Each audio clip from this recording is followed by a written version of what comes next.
Hey ChatGPT. I'd like to pick up our conversation from last week again today. I want to examine with you what it would mean for their validity if religions were effectively based on invented stories. So for now, let's simply assume this to be the case and then consider the implications. What do you think about this? What would it mean for religions if their central stories had effectively never taken place in reality? This is a profound and far-reaching question, almost an epistemological thought experiment. If we assume that the central stories of all religions never actually took place but are instead cultural constructions, then the question arises, what remains of the truth content and the validity of these religions? 1. Collapse of factual validity, but not necessarily of meaning. If the stories are not literally true, they initially lose their claim to historical truth. This particularly affects religions that heavily rely on concrete events, such as the resurrection of Jesus in Christianity, the revelation to Muhammad in Islam, the enlightenment of the Buddha, if this were seen merely as fiction. Consequence, belief in a literal historical truth would collapse. For many believers, this would radically devalue their religion. But this doesn't mean the religion would be dead. Because a story can be true in a symbolic or ethical sense, even if it did not actually happen. Myths can express existential truths about life, suffering, love, and mortality regardless of their factual reality. Example, the story of Icarus probably never happened, yet it contains a timeless warning against hubris and recklessness. 2. Religion as moral and psychological matrix. Even if religious stories are invented, they can inspire ethics, provide meaning and orientation. Many religious commandments, love thy neighbor, compassion, justice, have practical validity regardless of whether the stories in which they appear are real. Many religious stories also function as maps of the soul. Whether they happened is less important than the fact that they shape inner and social structures.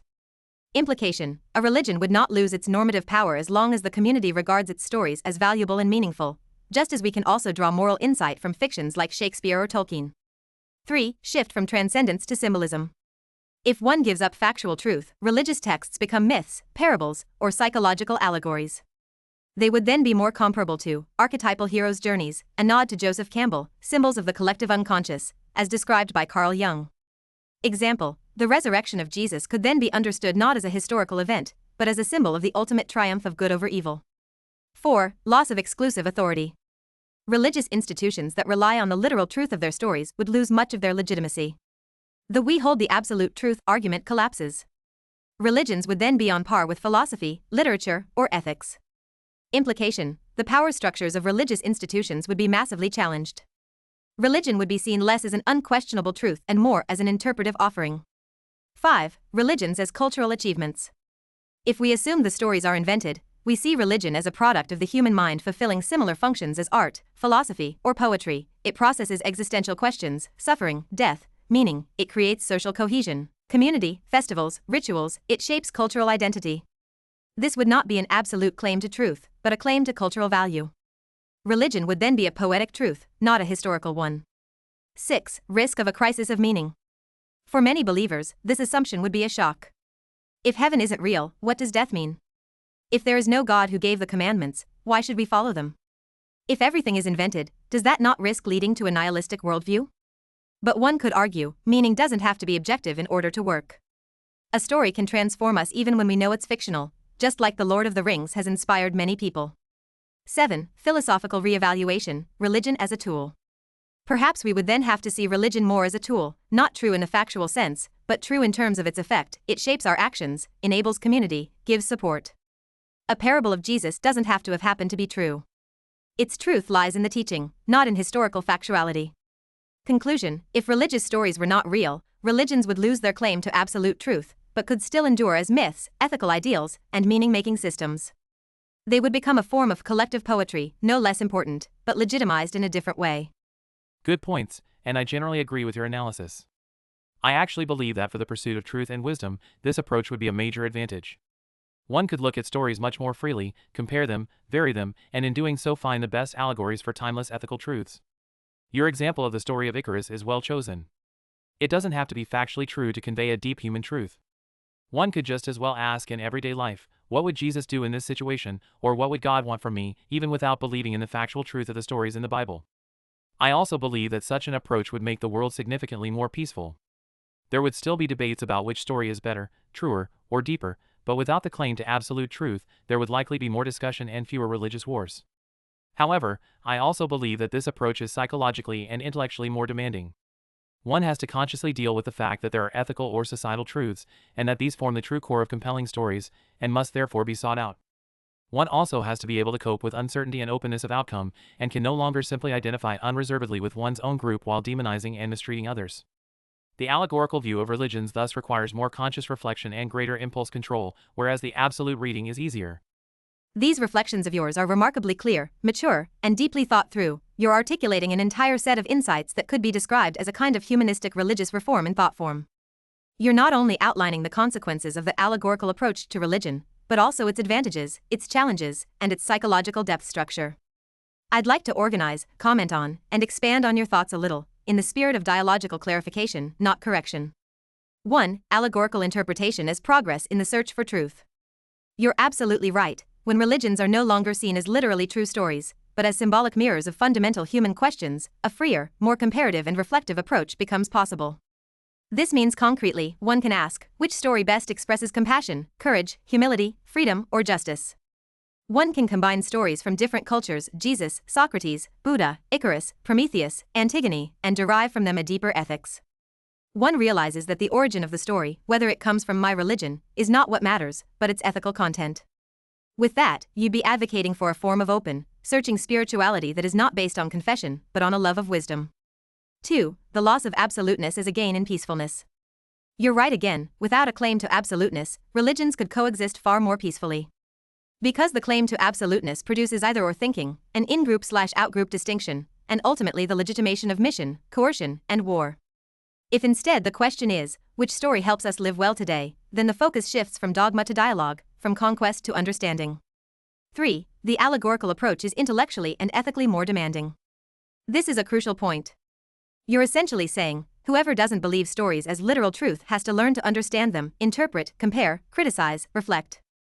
This means, one must be able to live with uncertainty, no absolute answer, only a continuous search.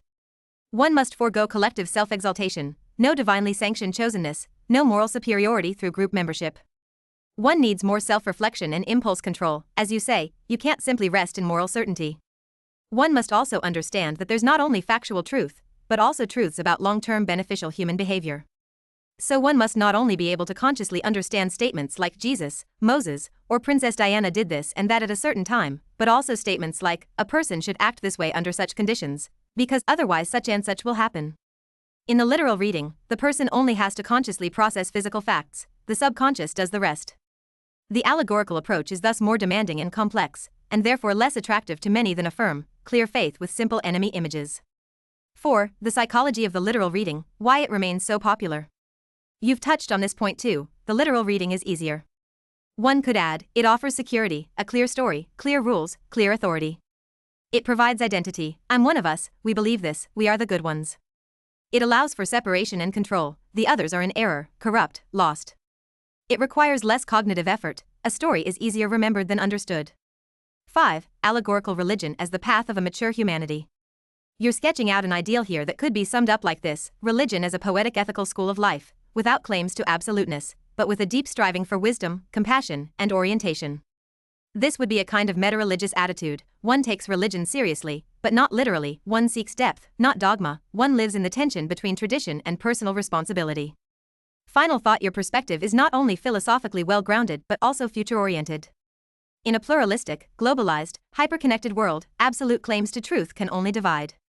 But symbolically grounded, ethically oriented narratives could create connection, and thus take on a role that religions once held, but without their destructive dogmas. If you'd like, we could next time go deeper into the question, what could an allegorical, pluralistic ethics actually look like? Or, how can religious stories be retold so that they feel contemporary again, without losing their core? That was a great deepening of my thoughts. I agree with you, it would be a very positive step forward for humanity if it could rise from the absolute to the allegorical view of religions. Unfortunately, though, I fear this won't happen anytime soon. Most people like simple and clear answers, they also like their group identity and automatic self-elevation, and quite often, they even like conflict and war. As soon as resources become scarce, people form groups and then try to grow at the expense of others. Sadly, this is the behavior that has been evolutionarily successful. And for many, truth and peace simply rank lower than survival, growth, and the spread of their genes. So we've found a very beautiful societal goal, but one that will probably never become reality. Still, I thank you for the thoughtful and stimulating conversation and wish you a pleasant evening. Until next time. You've captured the dilemma with great clarity and sober depth. Humanity's evolutionary success is not based on truth, but on survival strategies, often in the form of groupthink, simplification, and exclusion. This insight is both disillusioning and enlightening. It forces us to reflect not only on what is good, but also on what works, and how the two stand in tension with one another. You express it well. Peace and truth are not primary evolutionary driving forces. They are more like civilizational luxuries, fragile, but precious. But even if the goal of an allegorically understood, ethically matured religion may never be reached by the majority, it is still meaningful that it is thought and lived by a few. Truth doesn't need many to exist. But it always needs a few who take it seriously. Thank you for the honest, clear-sighted, and dignified exchange. And until next time, whenever you feel like getting to the bottom of the human condition again.